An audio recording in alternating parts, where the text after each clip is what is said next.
জনাব মোহাম্মদ শাহাবুদ্দিন 1 মিনিটে আমার নিকট পদত্যাগপত্র দাখিল করেছেন। আমি রাষ্ট্রপতির দায়িত্ব গ্রহণ করেছি। মহামান্য রাষ্ট্রপতি জনাব মোহাম্মদ শাহাবুদ্দিন তার স্বাক্ষরযুক্ত পদত্যাগপত্র আজ 24শে জুলাই 2026 9 শ্রাবণ 1433 তারিখে রোজ শুক্রবার অপরাহ্ন 5টা 1 মিনিটে আমার নিকট পদত্যাগপত্র দাখিল করেছেন। ফলশ্রুতিতে সংবিধানের 54 অনুচ্ছেদ অনুযায়ী আমি রাষ্ট্রপতির দায়িত্ব গ্রহণ করেছি। পদত্যাগপত্রটি আমি গ্রহণ করেছি এবং জাতীয় সংসদ সচিবালয়ের রেকর্ডে সংরক্ষণ এবং প্রয়োজনীয় প্রশাসনিক কার্যক্রম গ্রহণের জন্য নির্দেশ প্রদান করা হলো। কেন তিনি পদত্যাগ করেছেন এটি নিশ্চয়ই জানার কৌতূহল আপনাদের মধ্যে রয়েছে। তিনি লিখিতভাবে জানিয়েছেন যে তিনি গুরুতর অসুস্থ, হৃদরোগ, উচ্চ রক্তচাপ, ডায়াবেটিস ও কিডনি জটিলতায় তিনি ভুগছেন। তার হৃদযন্ত্রে বাইপাস সার্জারি হয়েছে। ইদানিং স্বাস্থ্য পরীক্ষার অটোনমিক নিউরোপ্যাথি নামে রোগ শনাক্ত হয়েছে। এই রোগের কারণে তিনি মাঝে মাঝে অচেতন হয়ে পড়েন।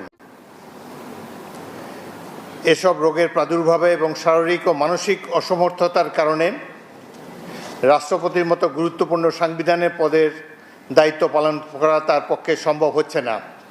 তার দীর্ঘমেয়াদী চিকিৎসার প্রয়োজন। এই কারণেই তিনি স্বাস্থ্যগত কারণে পদত্যাগ করেছেন এবং বাংলাদেশ জাতীয় সংসদের স্পিকার হিসাবে এই পদত্যাগপত্র আমি গ্রহণ করেছি। সংবিধানে ইতিমধ্যে আপনারা জানেন যেদিন আমি স্পিকার হিসাবে শপথ নিয়েছি সেই দিনই ভারপ্রাপ্ত রাষ্ট্রপতি হিসাবেও শপথ নিয়েছি যদি প্রয়োজন হয়। একইভাবে আমাদের ডেপুটি স্পিকার সাহেব তিনিও যখন ডেপুটি স্পিকার হিসেবে শপথ নেন শপথের অংশে বর্ণিত থাকে যখন বলা হবে কোনো কারণে যখন স্পিকারের চেয়ার শূন্য থাকবে তখন ডেপুটি স্পিকারের পদের দায়িত্ব পালন করবেন। সুতরাং আজকে বাংলাদেশের নানা ধরনের কথাবার্তা আমি দুপুরে এসেই শুনছি। দেখা গেল যে এটি প্রকৃত।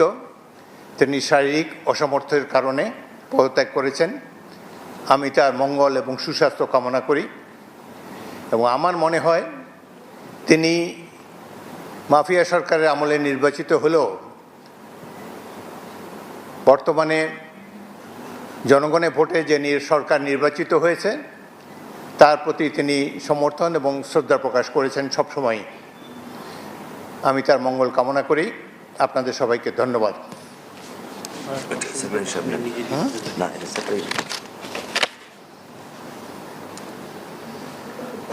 কোনো প্রশ্ন থাকলে একটা দুটো প্রশ্ন করতে পারেন। জি,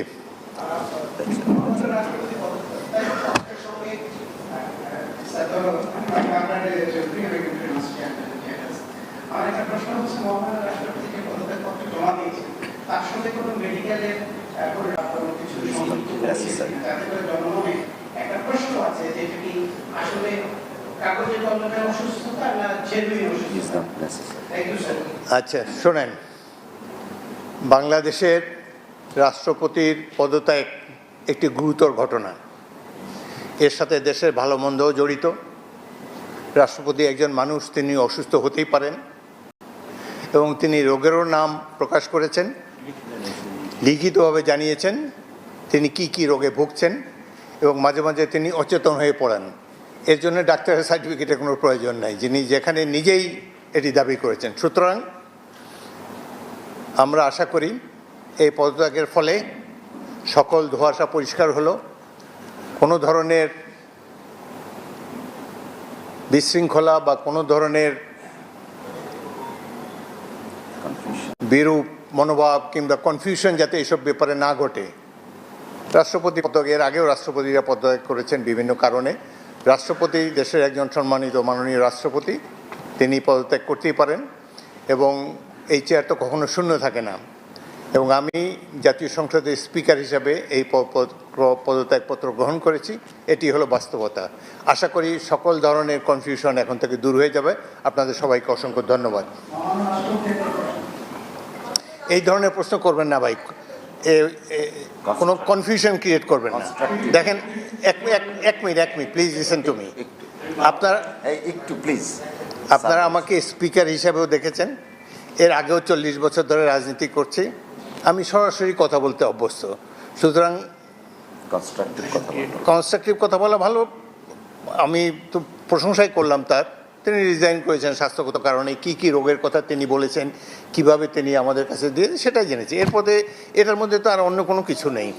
যে বলেন, একজন মহিলা বলেন।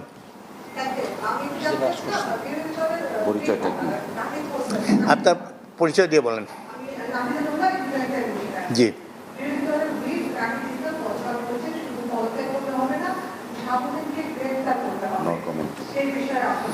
এ ব্যাপারে আমার কোনো মন্তব্য নাই। একটি গুরুতর সলেম অকেশন, দেশের রাষ্ট্রপতি পদত্যাগ করেছেন। Let us do justice to him. Thank you very much.